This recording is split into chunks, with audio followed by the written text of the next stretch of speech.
Hello साथीहरू, मैले आज हाँसको मासु बनाउन जाँदै थिएँ। त्यसैले गर्दा मेरो तरिकाको हाँसको मासु बनाउने देखाउन जाँदैछु भिडियो बनाएर है। भिडियो अलि लामो हुनसक्छ तर स्किप नगरिकन हेरिदिनु होला। यहाँ चाहिँ हाँस काटेर रेडी भइसकेको छ।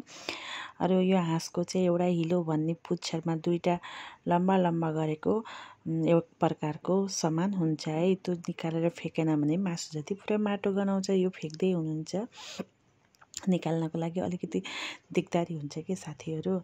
त्यसैले गर्दाखेरि अलिकति टाइम लागेको छ, हेर्दै जानु होला है। यहाँ निकाल्दै हुनुहुन्छ, यस्तो प्रकारको चिज हुन्छ। मैले यतातिर चाहिँ अदुवा काट्नको लागि रेडी भएको छ। यति अदुवा त राख्नै पर्यो होइन। मैले अदुवा छिलेर पनि यस्तो स्टाइलमा काटेको छु। हजुरहरूले चाहिँ कस्तो अदुवा राख्नुहुन्छ, सबैलाई थाहै छ होला अदुवा धेरै राख्नुपर्छ हाँसको मासुमा भन्ने। तर हजुरहरूले कस्तो स्टाइलले हाँसको मासुमा अदुवा राख्नुहुन्छ अवश्य कमेन्ट गर्नु होला है मलाई। यतातिर मैले बनाउनको लागि रेडी पारेको छु। भाँडा पनि गरम भइसकेको छ। मैले अब तोरीको तेल राखेर प्याज फुराएर अदुवा एकछिन भुट्छु। अलि नरम टाइपको अदुवा खाना मन छ भने हजुरले अलिकति फल्लो फुल्लो पारेर 2 मिनटपछि मासु राख्न सक्नुहुन्छ। मैले चाहिँ अलि ड्राई मासु बनाउनको लागि चाहिँ अदुवालाई एकछिन भुटेर अनि मासु राख्छु है।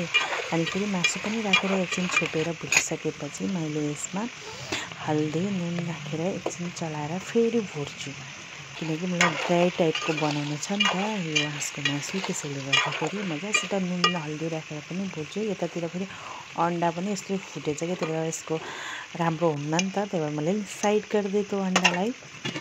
एकछिन भुटिसकेपछि यतातिर पनि मैले जिरा धनियाँको पाउडर फुको हाल्ने भने त पिठमा लागिहाल्छ भाँडामा, त्यसले गर्दा पानीमा भिजाएर राखेछु। अरू मैले लसुन छिलेर यहाँ ओखलीमा थिच्न लाग्छु है साथीहरू। तर यसमा यस्तो चिज हुन्छ नि, खुर्सानी चाहिँ राख्न पर्दैन, किनकि अदुवा धेरै भएको हुनाले मासुमा अलरेडी नै एउटा पिरोको स्वाद आएको हुन्छ है साथीहरू। मैले चाहिँ खुर्सानी राख्दिनँ भन्दा नि मैले कलरको लागि अलिकति रेड चिल्ली पाउडर राखेको छु। यतातिर मैले अदुवा पनि थिचेर लसुन थिचेर पनि राखिसकेको छु है। यतातिर देख्न सक्नुहुन्छ मसला राखेर पनि मैले भुटेर कस्तो राम्रोसित फ्राई भइरहेको छ नि, कस्तो लागेछ देखि हेर्नुहोस् न साथीहरू। अनि तर खाना पकाउँदा चाहिँ धेरै आत्तिन हुन्न है। मलाई एकदम आरामसित पकाउने आदत छ कि खाना पकाउँदा आत्तिने आदत चाहिँ छैन है। त्यसैले गर्दाखेरि मैले फ्राई भएको चाहिँ अब मैले मसला राख्छु यसमा साथीहरू।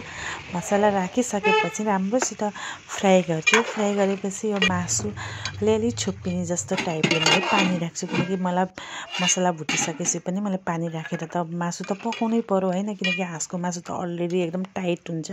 त्यसैले गर्दा नरम ड्राई फ्राई भएर पनि मैले नरम टाइपको बनाउनको लागि मैले पानी राखेर एकछिन पकाउँछु। यो पुरा पानी सुकेपछि सानो ग्यासको आगो गरेर माने मिडियममा है, सानो भनेर सानो त होइन मिडियममा राखेर पकाउँछु। देख्न सक्नुहुन्छ यो पाक्दैछ। टाइममा त चलाउनै पर्यो होइन। ल के ल है हेर्नुहोस् त साथीहरू, हाँसको मासु कस्तो भएछ मैले बनाएकै यस्तो देखाउँछु। हजुरहरूलाई पनि यस्तै खाना मन छ भने एकचोटि अवश्य नै ट्राई गर्नु होला मेरो तरिकाले। हजुरहरूले त निश्चय नै बनाएर खानुहुन्छ होला। अलि नजिकबाट ल्याइदेऊ न छोरी। लास्ट एन्डिङमा मेरो छोरी पनि आइहाल्यो नै, त्यही भएर क्यामराम्यान अहिले मेरो छोरी छिन् साथीहरू। यस्तो कसलाई मेरो पकाएको हाँसको मासुको याद आछ अब कमेन्ट गर्न त अब शर्म मान्ने होला के अरे। अब आउट अफ कन्ट्रीमा बस्ने मान्छेहरू अब कोलाई भन्यो होला, आफै जान्ने होला। अरू हाम्रो भारतमा बस्ने मान्छेहरूले नि अब मिस त गर्नुहुन्छ होला, पनि अब कमेन्टमा भन्न शरम मान्नुहुन्छ होला। तर मेरो अरू हेर्ने ऑडियन्स मेरा साथीहरूले भनिदिनु होला कस्तो देखेछ हाँसको मासु फाइनली रेडी भयो पाकेर साथीहरू।